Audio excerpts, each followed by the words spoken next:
The phenomenon, the pride of the Philippines, Alex Eala, welcome to Served. Hello, everyone. When did you realize you were representing something much bigger? In Melbourne, I saw a couple clips of the lines and the people. I was at a loss for words. I think I was a little in denial.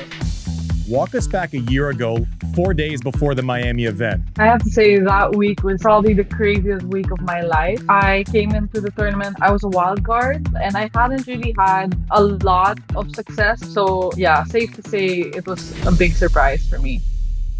You're moving at 13 years old across the world to play tennis. I look back at it and I'm like, oh my goodness, I moved out at 13. You go to the Rafa Nadal Academy. Do you remember the first time you practiced next to Rafa? Were you intimidated or was it just all excitement? Yeah, so the first interaction with Rafa,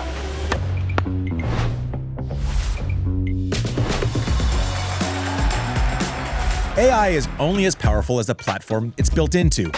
That's why it's no surprise that more than 85% of the Fortune 500 use the ServiceNow AI platform.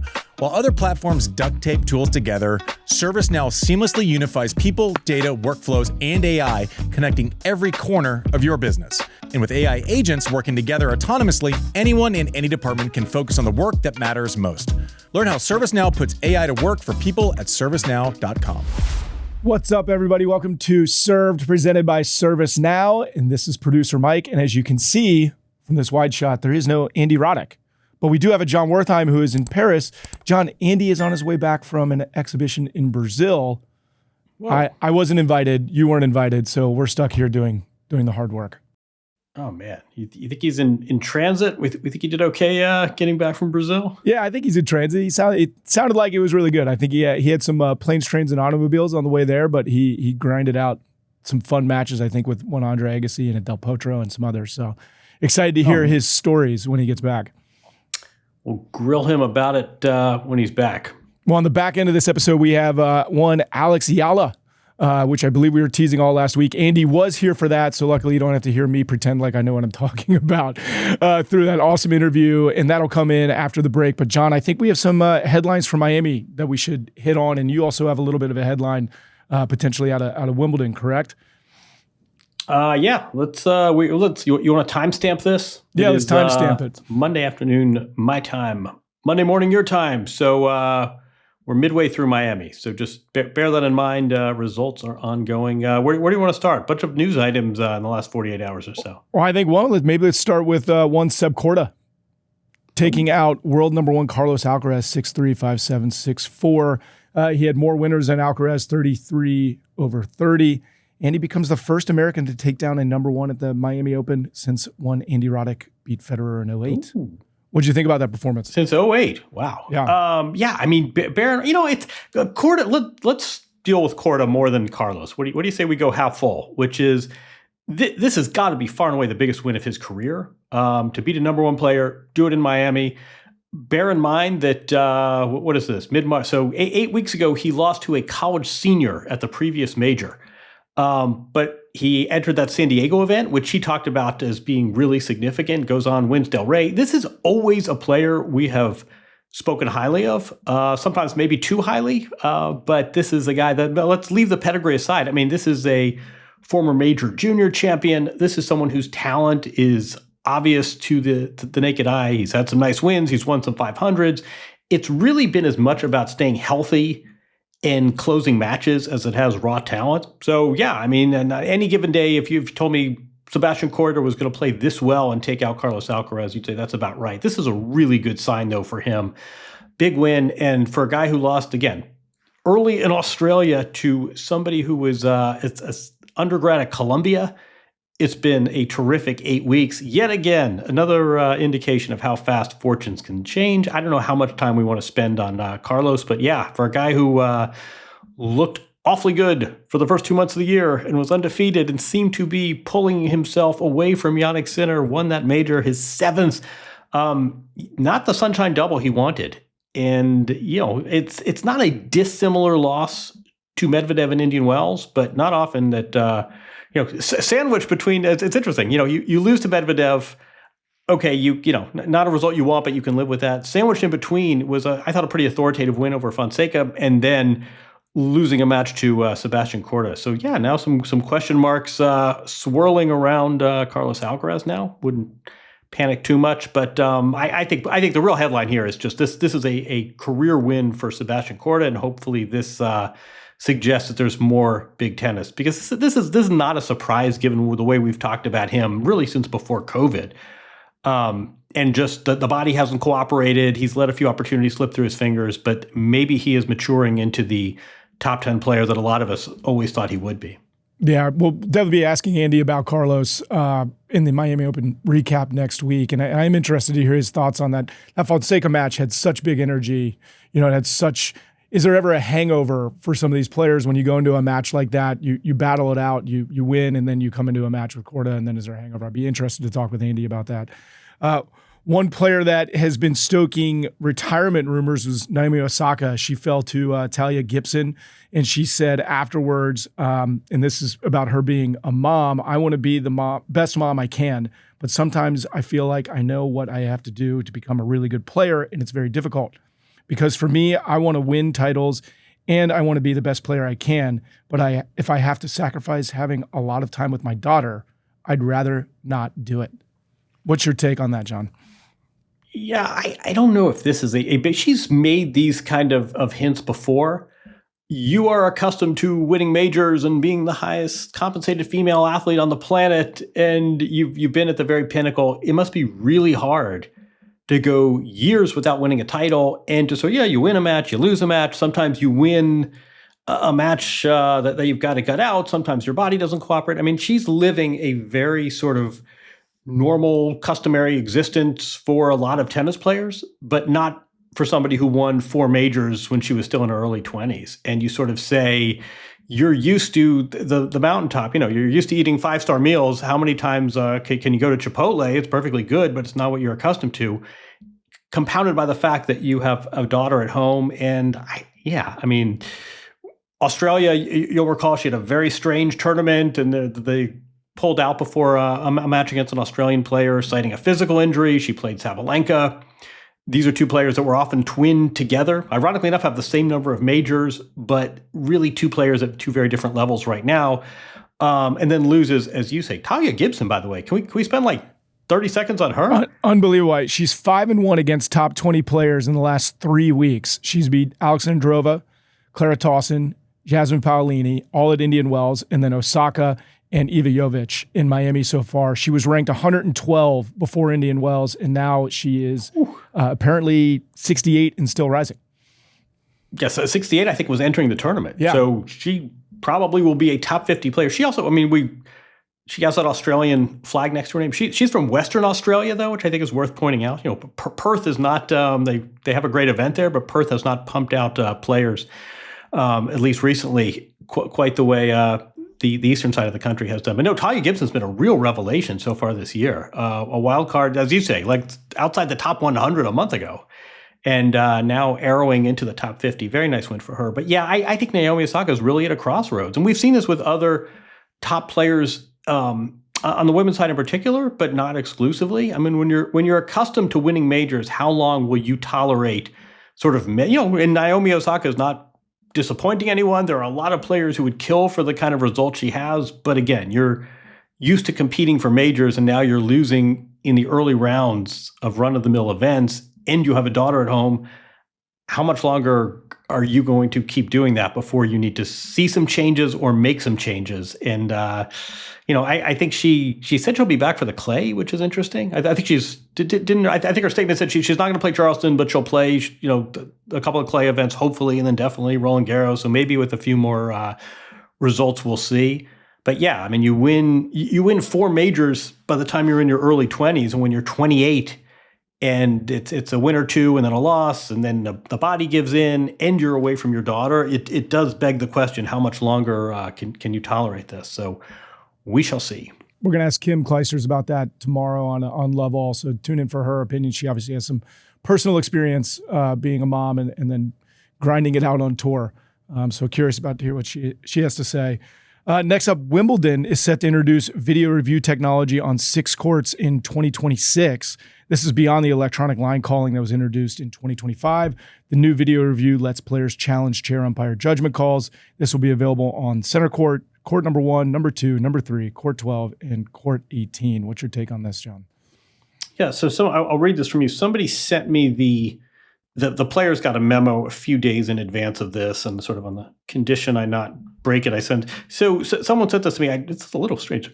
Players will be allowed to review specific judgment calls made by the chair umpire, including not up, which I guess is double bounce, foul shot. I'm not sure I'm familiar with that phrase in tennis, and touch, either on a point-ending call when a player immediately stops play or at the completion of the point. So I think that's interesting. First of all, we're going to this Medvedev rule we talked about last week where, in theory, you don't have to call it instantly. You can play at the point and then ask for it at the end of the point. Here's my issue with this, which I think, it's great. We should embrace technology. We should minimize human error.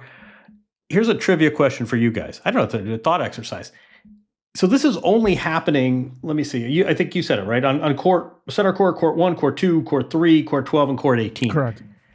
Can you name me another sporting event where everyone is competing simultaneously, and yet some athletes have access to technology and advantages and benefits and sort of competition enhancing enhancements, and others don't? It's like saying, that is crazy. If you're playing in an NBA playoff game west of the Mississippi, you're going to have 4 officials. Everyone else gets 3. I know it's cost and it's technology. I just find it so bizarre that everyone's playing for the same trophy, right? Major League Baseball just announced that they're going to allow challenges from the catcher, the pitcher, the batter, and all those, and they're going to be able to direct challenge.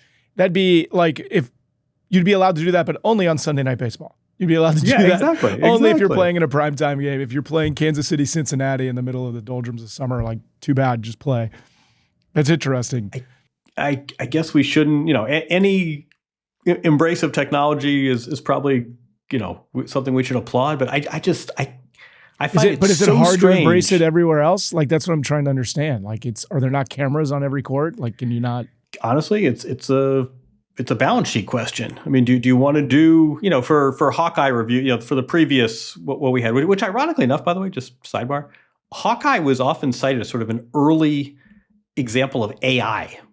And it's not, it's not exactly where the ball lands, but what we're going to do is we're going to take all of these data points and it's going to be generative. So it's going to get better with every call.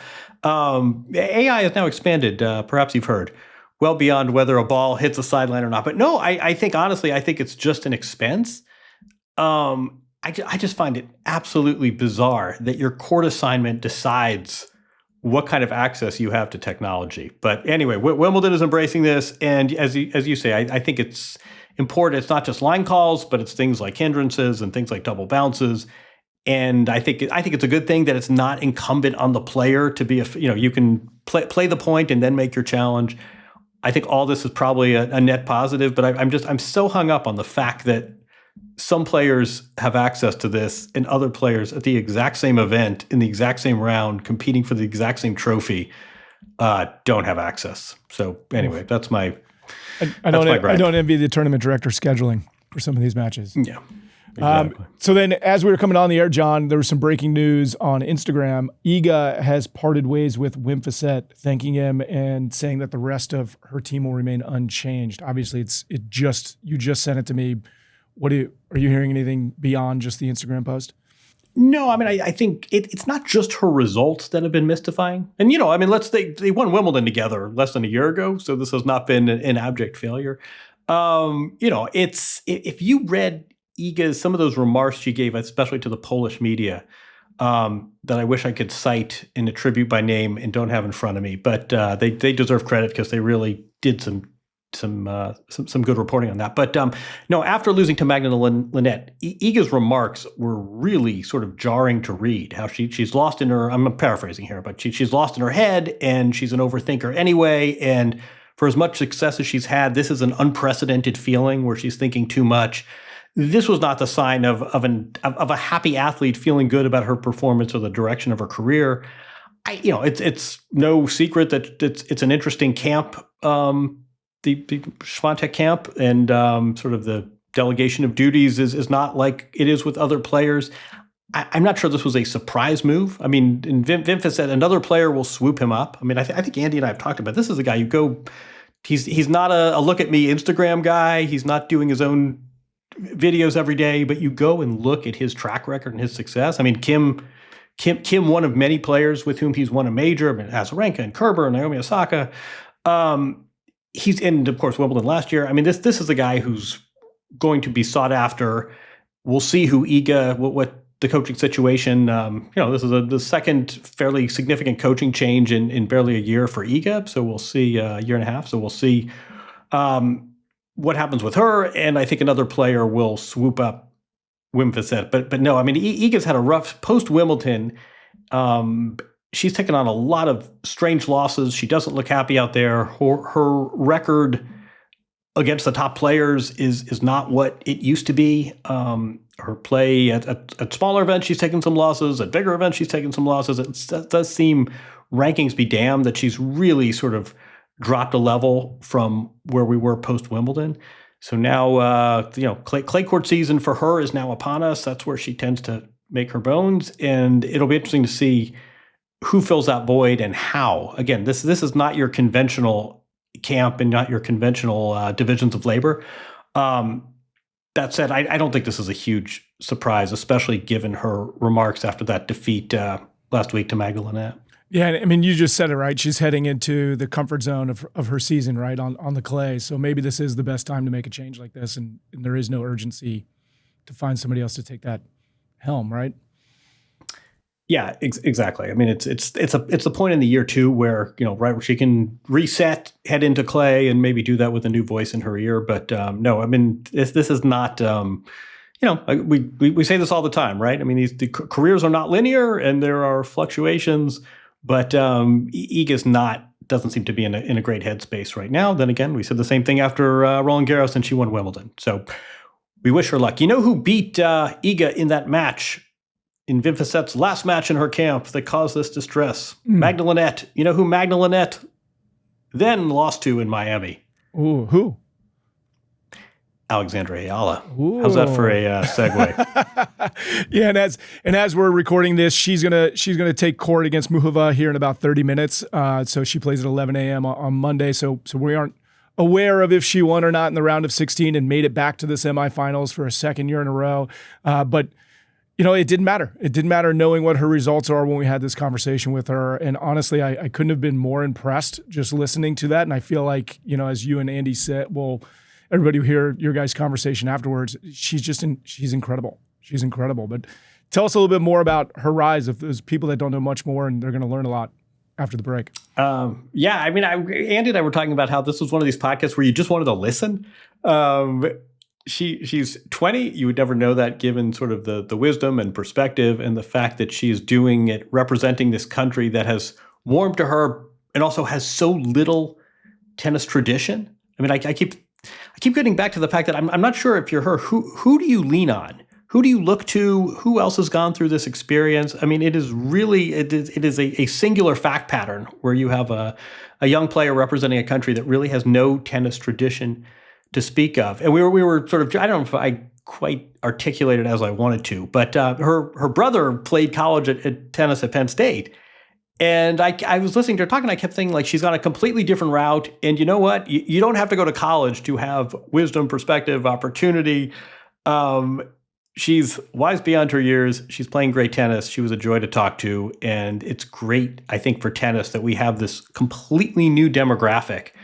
5 years ago, I can guarantee you when you were in the WTA planning meetings, the large contingent of fans from the Philippines coming out with their flags to matches was not part of too many discussions. But here they are, and here she is, and she's a delight. Yeah, well, after the break, Andy will be back in the chair. I will be officially relieved of these painful duties. And you guys are watching Served, presented by ServiceNow. AI is only as powerful as the platform it's built on. With the ServiceNow AI platform, your AI, data, and workflows all work together, connecting every corner of your business. To see how you can put AI to work for people, visit servicenow.com/AI-agents. All right, welcome back to Served, brought to you by ServiceNow. As promised, the phenomenon, the pride of the Philippines, up to a career-high ranking this week of 29 in the world, back where it all started a year ago, or at least where we got to know her in professional tennis. Alex Eala, welcome to Served. Hello, everyone. Thanks for having me. It's so great to have you. Now, I want to start with, obviously, there's this epic rise, and I want to get to your world and how kind of you see it from you looking out at the fans that we're seeing that are coming to watch you. It's just all so fascinating. And congratulations on the last year. It's been so much fun to watch.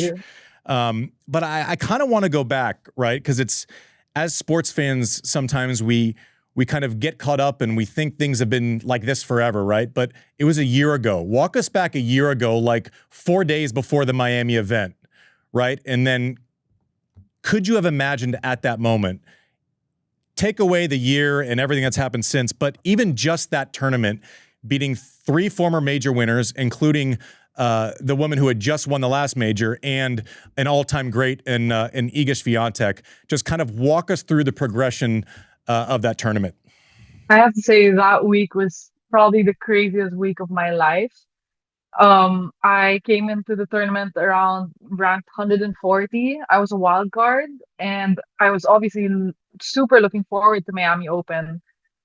Just because it's when you're playing in the ITF circuit, having a wild card into a 1000 is a highlight event. So it kind of highlights your year. So every year I was lucky enough and fortunate enough to have gotten the Miami wildcard. So it would be like a highlight for every single one of my years. So that was no different. I came into it super excited, of course, wanting to do well. And I hadn't really had a lot of success in my previous Miami runs. So yeah, safe to say it was a big surprise for me. And walk us through kind of that progression, because listen, you're 140, which means you're not getting direct entry, but every person 140 in the world knows how to play this game. Just for our listeners, you are a professional player. You're not overawed by just being in a tournament.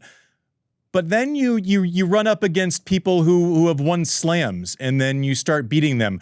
Did you feel, kind of the confidence building, and then kind of when you've done it once, did that make it easier after you beat Ostapenko? Does it make it easier when you come up against Gamatti, and then so on and so forth, and then all of a sudden, the legend Iga? No, I don't think that it makes it easier. Every single match is so tough, and now that I've been in the circuit for longer than I was, I'm realizing that even more. It doesn't matter what rank the other player is, right? And I guess my run and the breakouts of so many other young WTA players is a testament to that. Mm-hmm. Yeah, but for me, it almost got even harder in regard to that Miami run, because of course you got Ostapenko.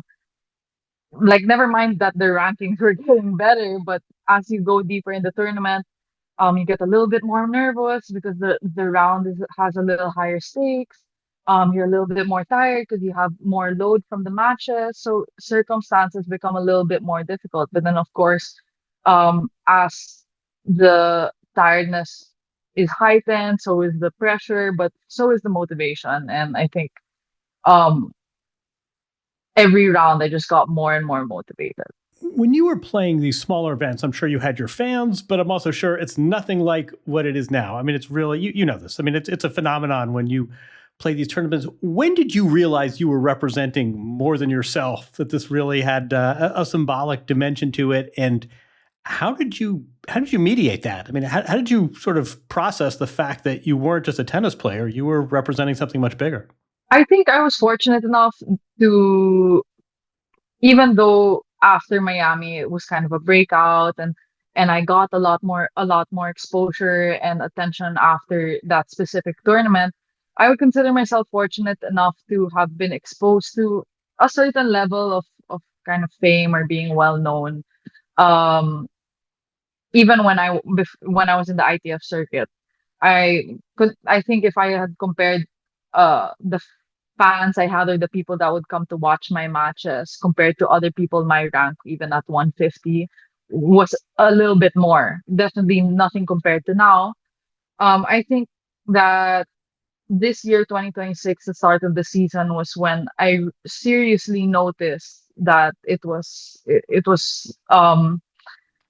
coming. Like the people were really coming. They were buying tickets. They were taking time out of their day, and it's wow. It's in the first couple of weeks. So I would say Auckland, Australia, and Manila was really a lot, especially Australia and Manila, Melbourne.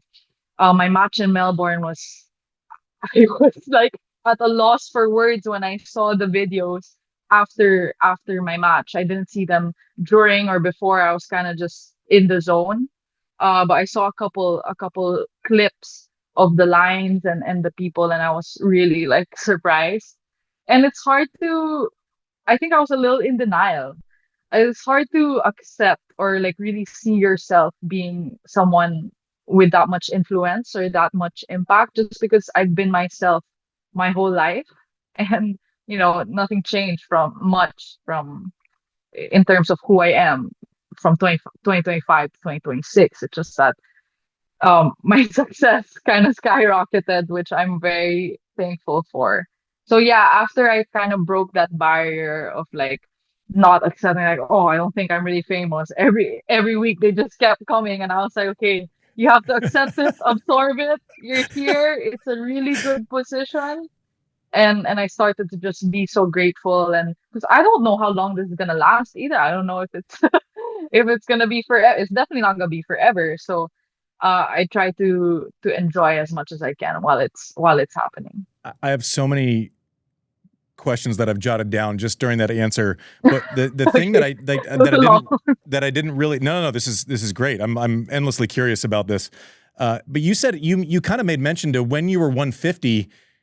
It felt like you still had a following, a fan base, people who were curious from your country. Now, as far as lived experience goes, I can say pretty certain that doesn't happen for most people, right? Like that's not normal. Can you talk about the connectivity between you and what you're doing, and the way that the Philippines is now relating to tennis, and what is that relationship? What's the attraction both ways? Because it feels like you're super appreciative of it, but then it feels kind of like a give and take relationship, as opposed to you're lucky to come see me. Oh, that's a that's a loaded question. I think I can't really speak for me. I mean, how I approach it is how many people in the world are able to experience this crowd. And for one, I'm living my dream. This is what I dream to do. Become a professional tennis player, play against the best, be on the best courts, and they're full.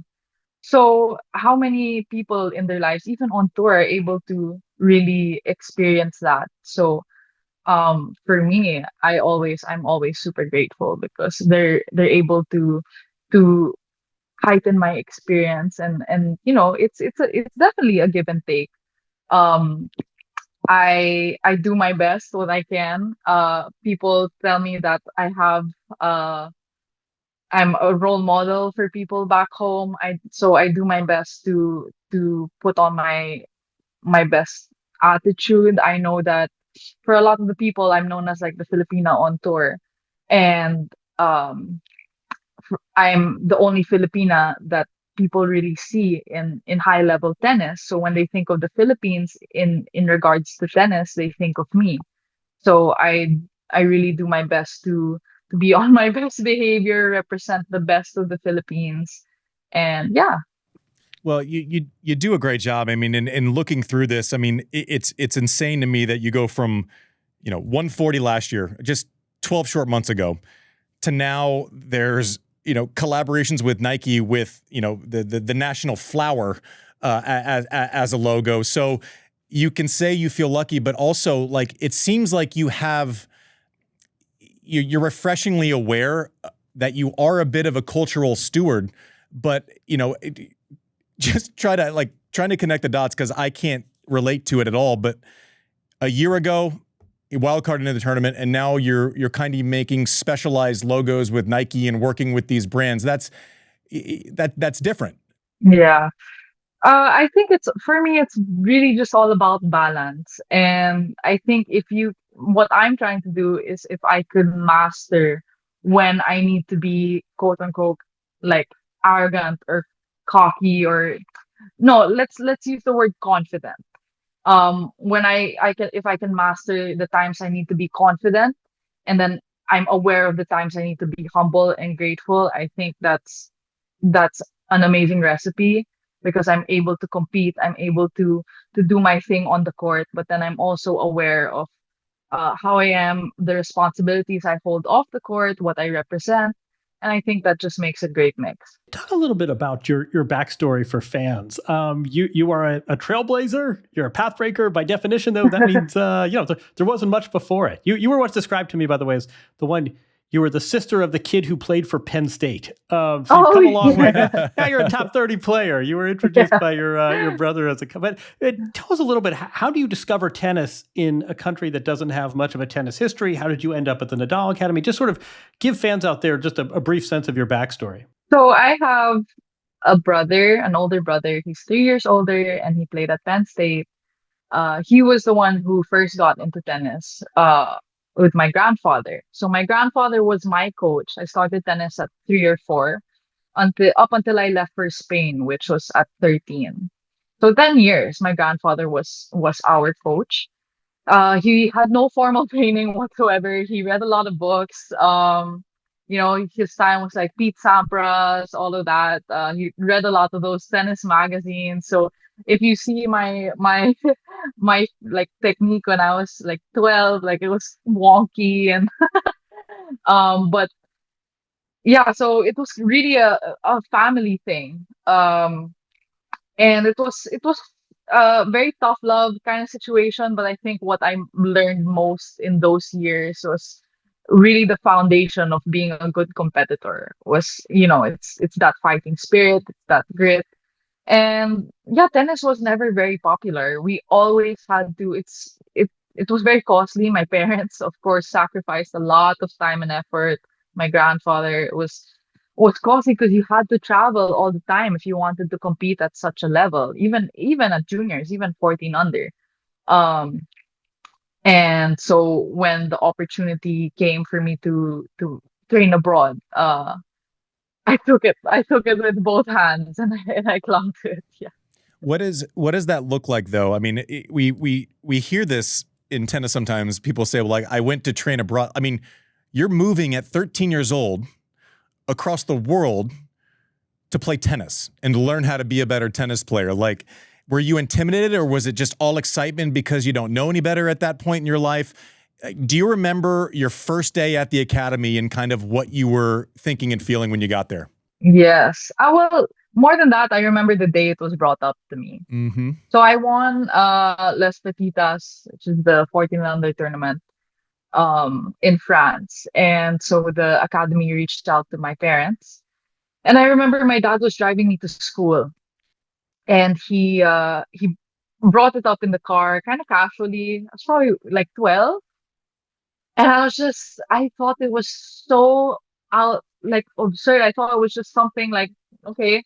But if the opportunity, I found out the opportunity was actually serious, and I was like, yes. I was like, for me, yes, yes, yes, I'll go, I'll go, I'll go.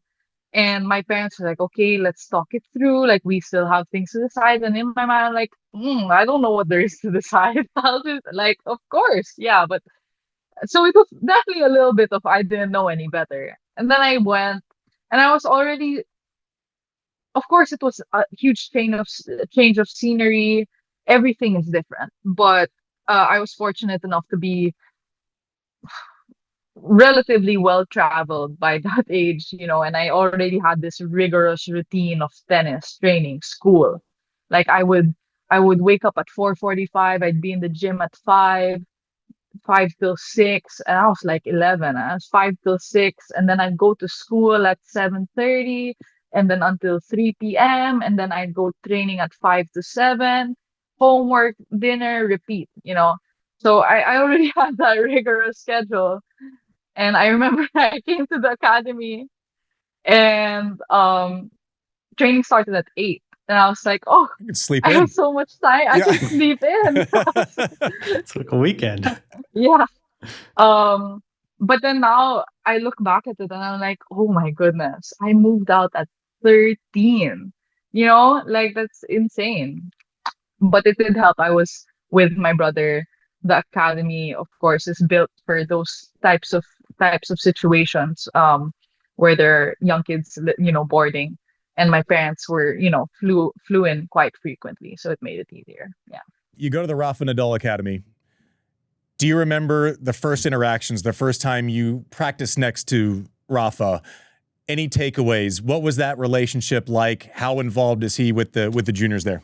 Yes. So the first interaction with Rafa, like in the academy space around that time, was not actually in the academy. So before of we did like a trial, like we'd go there, like do like 1 week, we'll see how it goes. So my parents and my brother and I, we flew over, and in the Madrid airport, we just happened to pass by Rafa on the way to his academy, and we kind of chased him down. Like, Rafa, we're going to your academy. Can we take a pic? And yeah, he took a pic with us. So that was the first interaction I remember, um, in Spain. So good way to start, I would say. And then after that, I don't really remember. It kind of just he's there a lot. He's very down to earth when you talk to him, of course. And he asks questions and things like that. But it's just he's Rafa, so you're always just gonna be scared. Like I'm always like still scared. Um, I don't know what to say. I always get very like very tongue tied. So yeah, I'll let you know. It doesn't get better, at least for me. It doesn't get easier, at least for me. Yeah. I love that. I felt the same way. I was always like fine, and then I couldn't talk to Sampras or Agassi for the first 2 years I was on tour. Like Okay. the only time I would stop talking was when I was around them. Can I ask you? You are new. You're a relative newcomer, but also the Filipino fan base is a newcomer as well. This is not a fan base that we're used to. One thing some of us have noticed, they're very polite. I don't know if you catch that on the court, but they're applauding your opponent. There's never any sort of booing. There's never any arguing about calls. It's a very sort of happy fan base, it seems. Tell us a little bit about what you are experiencing. Apart from you're amazing, but can I have a selfie? What are you hearing? Just tell us a little bit more about all these people that are rooting for you. Um, I don't really know what to say. Filipinos are really amazing, I have to say.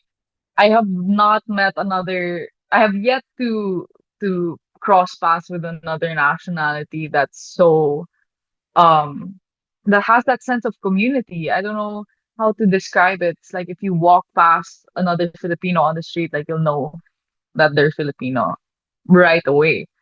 And um yeah, there's never like any booing. I don't think that's not our thing. That's never been our thing. I think we're there as a community because we have this shared sense of pride of being Filipino, and I think seeing other Filipinos succeed makes us so happy. For example, when Manny Pacquiao was, still very active, when he'd have fights, it was like a holiday. Like crime rates would go down, everyone would gather, the families would gather, they'd have parties and stuff. So yeah, we're very nationalistic, I guess.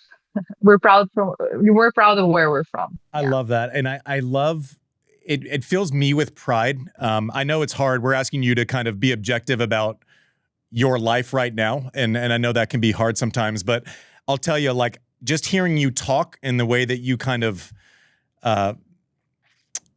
relate to what you're going through, it fills me with pride as someone who's been in tennis for a long time. And especially now that you're bringing an entirely new country fan base and making them tennis diehards. I want to say thank you and congratulate you for that. Thank It's just phenomenal. And I think that I speak for Thank Tennis you. Universe. I think we're all so proud. I do I want really to kind of appreciate that. let's set the kind of phenomenon aside for a second, and let's talk about kind of the interplay between that and then listen. All of these things can be amazing, but you still got to wake up and go to work, right? What is the relationship between new responsibilities and hey, listen, I might fill the seats, but I still have to try to win a match, right? Has that been an easy transition for you? Is it pretty simple? Once I'm on the court, I'm on the court. I think, well, like I mentioned before, that it was all about balance. And I think one thing about me is that I know when I need to like lock in. I know when I need to like, okay. And I know when I'm slipping a little bit. And I think one of the keys to this past year's success is also that I have a really great team. And we work so well together. We create this amazing environment, and they guide me in the right direction, and they keep me humble. I think, yeah. And when I'm on court, I'm still really motivated. I think when I'm having fun and I'm learning to enjoy the grind, enjoy suffering. Yeah, I think it's a recipe for success, hopefully. When someone breaks out like you have, right? In Miami last year, yeah, we've mentioned the players that you beat. Maybe going into the match, they didn't know the scouting report was, she accepts pace well and she can switch directions at a moment's notice and kind of keep you weren't letting the big hitters hit, right? Maddie was wanting to line up for forehands and you were switching directions, and it was very effective. How have you had to deal with now the second time through the lineup? Whoever you play at Miami this year, it's a little bit different, right? They know generally a game style. So has it been fun to kind of learn and have to make adjustments based on a scouting report that's out there? And that works both ways also. Yes, I do enjoy a tactical game. I love I love tennis because it's super physically demanding. It's a very physical sport, but it's not only that. It's very emotional. It's super tactical. And in that sense, I love tennis because of that. Because there's just so many things that make it unique, and it's kind of all you. You know what I mean? When you're all, I think it is all you because you're out there, you're alone. And yeah, this year, I guess coming into this tournament, people will know me a bit more. There's more videos of me on the internet.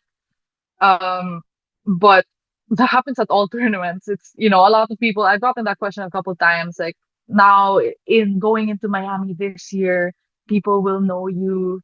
And last year they didn't know you, but it's like that now every tournament. Like in Indian Wells, they knew me. In Dubai, they knew me, so Miami is so special to me because this is where everything kind of clicked. But at the same time, it's a tournament. It's another tournament. Things, I have that experience. I have experience of playing tournaments. So anything can happen. I could go out, I could win the whole thing. I could go out, I can lose the first match. And if I don't get the win here, I'll get it in some other place. So I love that. On the subject of that sounds so balanced, and I know, also heard you're so something, mature. How old are you? Exactly. Actually, like 47? This is one of these. Oh my gosh, she's like, she just Old answers soul. everything correctly. Old soul is right. Goodness. Wait, I heard a story. I have no idea if this is true, but truth doesn't always stop us on the Surf podcast. But I heard you were asked to stick with me here and tell me if to disabuse me if I'm wrong here. But I had heard at the beginning of the year you were asked about your goals, which is sort of the cliched question. One of your goals was apparently being more social with your colleagues. Assuming how's that going for you? Assuming that's true, how's that working out? I think it's going great. I think it's going really good. Yeah. Name them. Who are your friends out there?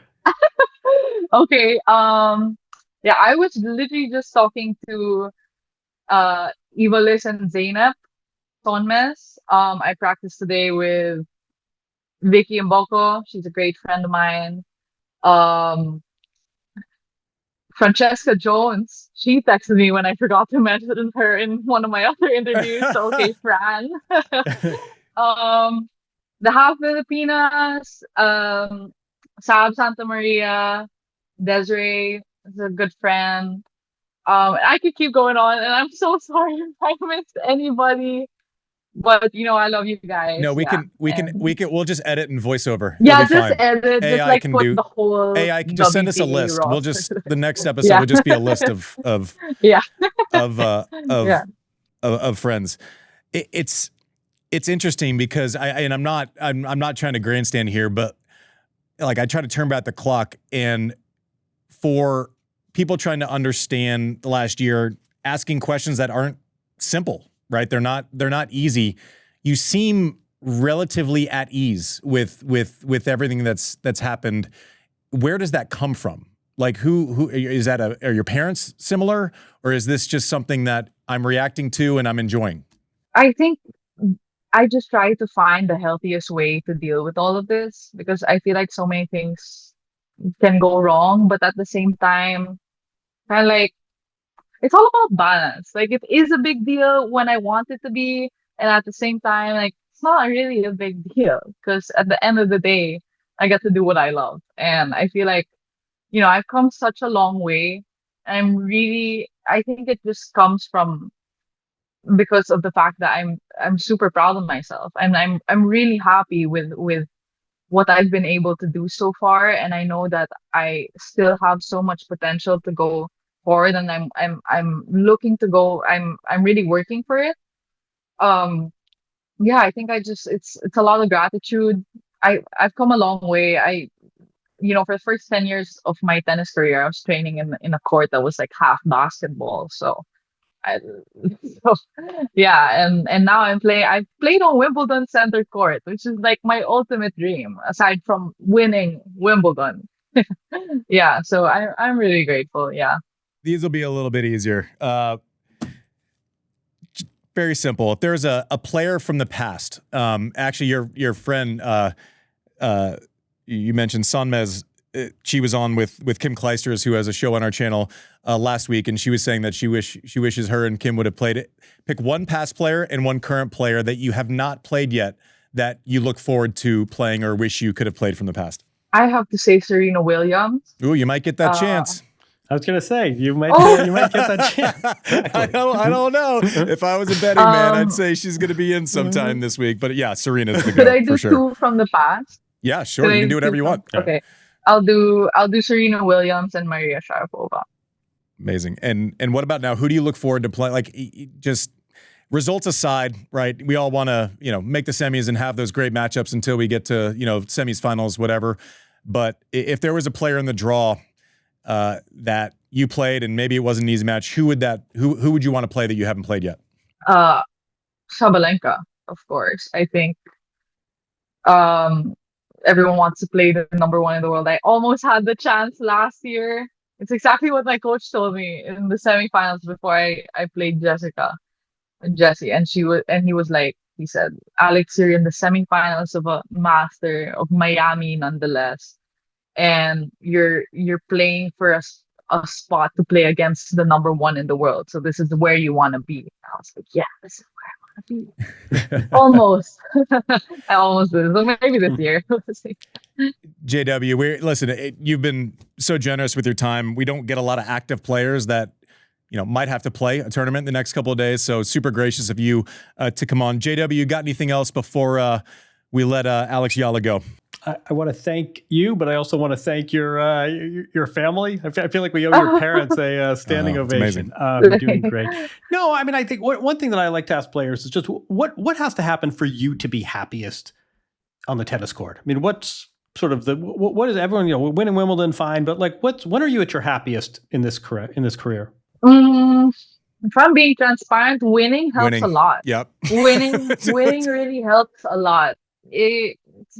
It's difficult to be super happy when you're losing, but if I were to say anything aside from winning, it would just be to see the progress, to see that, the work you're putting in is helping you become a better player. So if you can see that transition from practice to match, and you see that you're becoming a better player and you're feeling it on court, then that makes you happy because you see that you're progressing. I'm hearing your face, and I'm thinking you're going to keep playing, and I think you're going to find that your Filipino fan base is going to stay consistent. But I think you are winning a lot of fans throughout tennis. We have big courts in your future. The parts of your game that if you're looking back in Miami 1 year from now and you're saying, you know what, I would be really happy if these parts of my game were improved, or if I was doing these one or two things better. I think if I look back at Miami last year, one would be my serve. another would be, if you have any tips, Andy, I'd love some. I'm available anytime. Tips. I think another would probably be, I can't remember how much I went to the net last year, but I would say maybe net game. I could use a bit more. Well, fantastic. Listen, we've said it already. You've been a gift to tennis, and you're pulling all of those fans with you. And I hope you realize how great it is. It sounds like you have an amazingly mature perspective. Makes me feel worse about myself at your age, frankly. But continued success, all the best, and I'm so happy that you're able to enjoy it along the way. Just congratulations and the best of luck moving forward. Thank you for joining us on Serve. Thank you so much. Thank you. Good luck. Thanks. It's unbelievable. Sonmez was amazing on Love All. Mboko comes on and is like an adult. Yala's dealing with this crazy set of circumstances and seems to be measured. Like the future is. Coco is 21 and it feels. Yeah, Coco's 21. Yeah. That's the thing that we constantly have to remind ourselves about. But like JW, like, do you remember another moment in time? Like I remember the 90s when everyone was like a psychopath. What is happening? I mean, first, I'm thinking about the 18 and 20-year-olds I know in my life outside tennis who are still. I won't incriminate anyone. No, I mean, I think it's a great advertisement for tennis. Amazing. You talk to these. That is not a 20-year-old we just spoke to. No, honestly, it speaks well of her, but it speaks really well of tennis too. I mean, this sport makes you appreciate things. It exposes you. You know, it's not all right. Not everybody had 4 years of college, but you know what? There are a lot of other ways to become educated and mature and evolved. And I think the WTA is in pretty good hands here. What about you? I think it's amazing, and I'm glad. You know, the part that struck me during the interview a little bit was. You know, she's talking about one. She said she won La Petitas, was the tournament in France. That's like World Championships. That's where you get the old footage of. Won. That's where you get the footage of like Rafa versus Gasquet. I never played it because I wasn't good enough at that age. Like it is the best of the best of the best. You go there and it's like little bodies playing like adults. That's what it looks like. It's absurd. So to win that wasn't like by the way, I won a tournament. That is the tournament to win. But then she said at 13, she's like, are you stressed about moving across the world? She goes, well, no, I was pretty well traveled at that point. And it's kind of like I have this continuous aha moment when you kind of dig on personalities and you go through different stories. It's really hard to be in a little silo echo chamber in the world of tennis. Like maybe you're inside baseball on tennis, but you're having to deal with different cultures every week. You're having to represent where you're from, travel to places where you've never been. Like, that has to be life's teacher, right, JW? I mean, you're still at even, however many years on, you're still in a different place every week. I mean, that adds so much value, I think. It adds value, but I'm also not asked to compete when I land. You sort of forget you're not just learning a new language and eating new food. I mean, you're there to earn a living and to try to get better at what you're doing. It's very easy in a lot of these professions, sort of there are people you emulate, they're mentors, they're people you can look to. One of the reasons I think Venus and Serena's story was so special was because really they were path breakers. And I think there's same thing here. You're hitting balls with your grandpa in the Philippines. It's not like you can go to the club and they say, oh, here's how you need to string your racket, or here's an event you should that'll help build your ranking. It's really there are advantages to being a pioneer, but you sort of forget there's no one to teach you the ropes. And for her to be handling it this well is really something. And also, I mean, I think it was Ben Rothenberg that found they had the press conferences on YouTube of the Australian Open pre-match press conferences. She had more views than like Alcaraz, Sinner, Novak, and Medvedev combined. I mean, the level of her popularity, she has tapped into something, and it's really... It could be crippling. It could be a very heavy weight. It could be, this, and you get the feeling this is not the case here. This is something she's wearing very gracefully. The other thing that I think is just such a gift from this generation is continuing to crush like lazy tennis stereotypes. But you mentioned Venus and Serena, and then you see what Novak has done from where he's from. She's talking about playing on a tennis court that was half basketball court. Doesn't really fit the stereotype from like the early 80s where you're doing Aperol spritzes and, headbands and all. Like these are winning stories that weren't gifted from birth. These are earned. Like, listen to the schedule she was keeping on her grandpa's schedule when she was 12. Right. Like, this is absurd. I don't want to hear any more lazy tropes about tennis and, you know, it being the country club. Yeah. Is that dead? Can we kill it? Is it dead?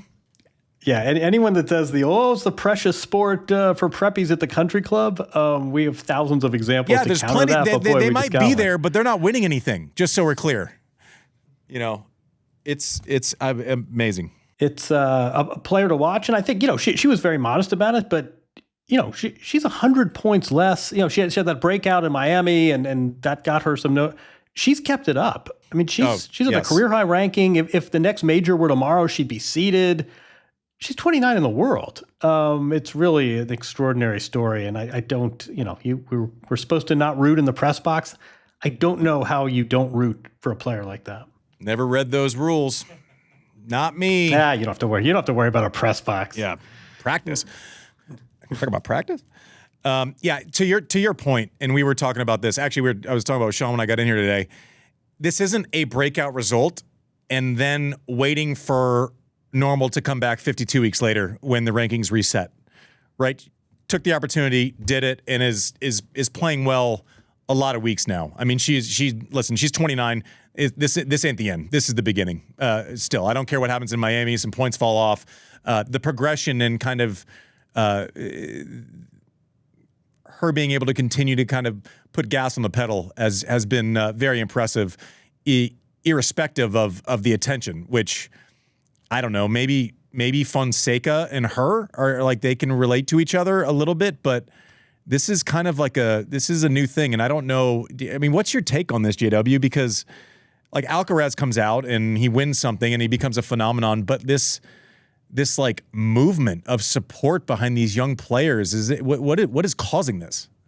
Yeah, I mean, Alcaraz is not playing, he's Spanish and proud of his country, but he's not playing for tens of thousands of Spanish fans every time he takes. They hadn't won a major. They hadn't won a major for months before he came along. Yeah, exactly. We talk about pioneers, path breaking. There's some players you could emulate if you were coming up from Spain and you're in your early 20s. No, I mean it's really, and even I mean Fonseca has this to some extent as well, and obviously there's a big Brazilian contingent that we will see this week in Miami.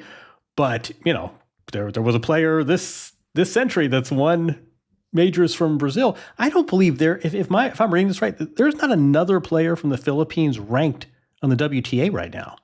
I want to check that. But I mean, I think it's hard to exaggerate just how out of the blue this is. And yeah, for her to have this, I was also struck. I mean, I sort of was kidding her about making her goal for the year to have more social relationships.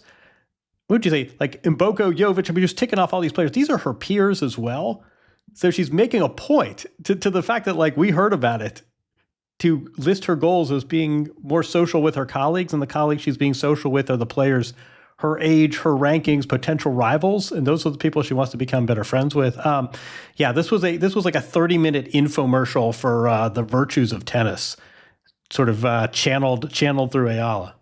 It was a lesson in self-awareness. I'm sitting here at 43 years old, having been in this tennis game for a long time, and I'm going, there's no way I could ever be that pragmatic, that self-aware, especially in the eye of the popularity storm, and the responsibility that comes with that position, especially as she is the trailblazer from her country. I think it's been a great story. I was fascinated by it before we talked to her. I'm a bigger fan after having spoken to her. Huge fan. Can't say enough good things about what she's doing for the sport and what a gift she is to us. That'll be all for this week. I think we'll see you next week with a little Miami Open recap. Producer Mike, anything else? What am I missing? No, that's it. Check us out on surfpodcast.com. Send all your questions in for Q and Andy. Check out Love All.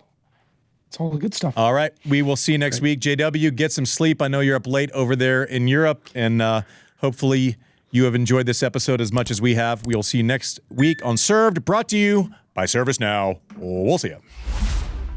AI is only as powerful as the platform it's built on. With the ServiceNow AI platform, your AI, data, and workflows all work together, connecting every corner of your business. To see how you can put AI to work for people, visit servicenow.com/AI-agents.